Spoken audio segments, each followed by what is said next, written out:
আমার প্রিয়জনেরা, প্রভু যীশু খ্রিস্টর মধুর নামে সকলকে জানায় অভিনন্দন।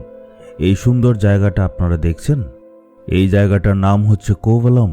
এটা কন্যাকুমারীতে আছে, একই নাম দিয়ে চেন্নাইতেও আছে, কেরালাতেও কোভালাম নামক জায়গা আছে।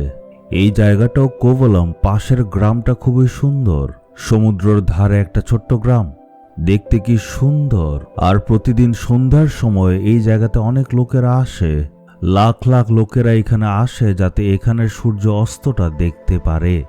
সকালে সূর্য উদয় এদিক দিয়ে হয় আর সন্ধ্যার সময় সূর্য অস্ত এই দিক দিয়ে হয়। পুরো পৃথিবীতে এমন সুন্দর জায়গা কোথাও নেই। আর এই জায়গা থেকে আপনাদের সাথে কথা বলা আনন্দের ব্যাপার। আজকে ঈশ্বরের প্রতিজ্ঞাটা কি? দ্বিতীয় বিবরণ 28 অধ্যায়ের 13 পদ। প্রভু তোমাদের মস্তক স্বরূপ করবেন, পুচ্ছ স্বরূপ করবেন না, তোমরা অবনত না হয়ে উন্নত হবে। এইখানে ঈশ্বর আমাদেরকে প্রতিজ্ঞা করছেন, উনি বলছেন তুমি পুচ্ছ স্বরূপ হবে না, মস্তক স্বরূপ হবে। মানে সবচেয়ে উঁচু স্থান, মানে নেতৃত্ব করার স্থান। মানে ঈশ্বর আপনাকে উঁচু স্থানে নিয়ে যাবেন। যদি আপনি একজন শিক্ষার্থী হন, ঈশ্বর সকল ছাত্রদের থেকে আপনাকে বেশি বুদ্ধি ও জ্ঞান দেবেন। বা আপনি যদি আজকে চাকরি করছেন, আপনার কাজের জায়গায় ঈশ্বর আপনাকে সবচেয়ে উঁচু স্থানে রাখবেন। আর যদি আপনি ব্যবসা করছেন, সেখানেও আপনাকে উঁচু স্থানে নিয়ে যাবেন। মানে ঈশ্বর প্রতিজ্ঞা করছেন আপনি নিচু স্থানে থাকবেন না, সবচেয়ে উঁচু স্থানে থাকবেন। আপনার কি এই প্রতিজ্ঞাটার উপর বিশ্বাস আছে যে ঈশ্বর আপনাকে একটা উঁচু স্থানে নেবেন? যদি আছে, তাহলে দেখবেন আপনার এই বিশ্বাস দ্বারা আপনি যে কোনো কাজ করবেন, সেই প্রত্যেকটা কাজে ঈশ্বর আপনাকে উঁচু স্থানে রাখবেন। এমন ধরনের অনেকের মুখে আমি সাক্ষ্য শুনেছি। ছাত্ররা সাক্ষ্য দেবে যে তারা ক্লাসে প্রথম স্থান অর্জন করেছে আর ঈশ্বরই তাদেরকে এই স্থান দিয়েছেন। সে বলবে পুরো জেলাতে আমি প্রথম স্থান পেয়েছি, ঈশ্বর আমায় দিয়েছেন। এইভাবে ঈশ্বর আপনাকেও উঠাবেন। একবার আমি আমেরিকা প্রচার কাজে গিয়েছিলাম। ওখানে আমার একটা ভাইয়ের সাথে দেখা হলো। সে একটা ছোট্ট সেবা কাজ ওখানে করছিল। সে খুবই গরিব ছিল। তার ইচ্ছা ছিল যে তার সন্তানদেরকে মেডিকেল পড়ায়, কিন্তু সেটা পারছিল না।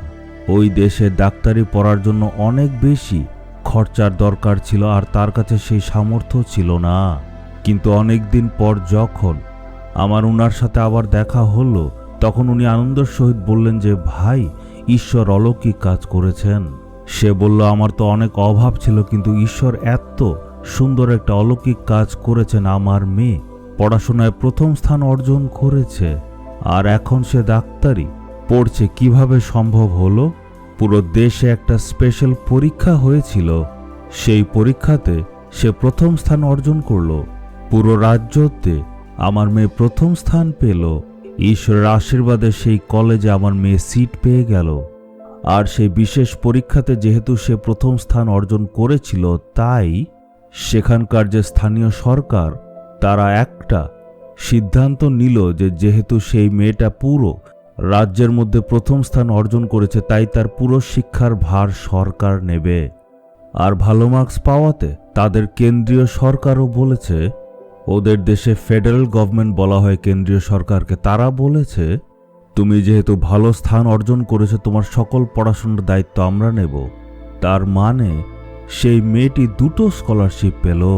সে যেহেতু এত ভালো মার্কস পেয়েছে, তাই প্রত্যেকটা ইউনিভার্সিটি থেকে লোকেরা এসে তাকে বলল তুমি আমাদের কলেজে আসো, আমাদের এখানে আসো, এমন ভালো ছাত্রী আমাদের দরকার।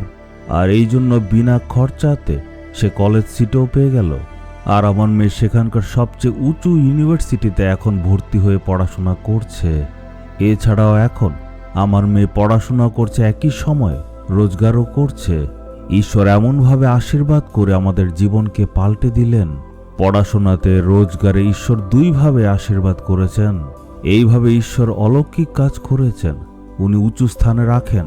যদি আপনি বিশ্বাস করেন, আপনার জীবনে এবং আপনার সন্তানদের জীবনে অলৌকিক কাজ করবেন।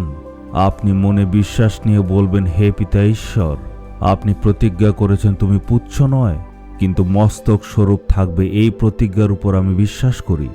হে প্রভু, আপনি যেমন বলেছেন আমার সন্তানদের জীবনে, আপনি নিশ্চয় এমনটাই করবেন। আপনার প্রতিজ্ঞা অনুসারে আমার ব্যবসাতে আমাকে উন্নত করুন। বিশ্বাস নিয়ে প্রার্থনা করুন। হে পিতা ঈশ্বর, আপনি যেমনভাবে প্রতিজ্ঞা করেছেন তেমনভাবে আজকে যারা এই ভিডিও দেখছে তাদেরকে আপনি পুত্রস্বরূপ নয় মস্তক স্বরূপ করে তুলুন। আপনার প্রতিজ্ঞা যাতে তাদের জীবনে পূর্ণ হয়, প্রভু যিশুর নামে আমেন, আমেন।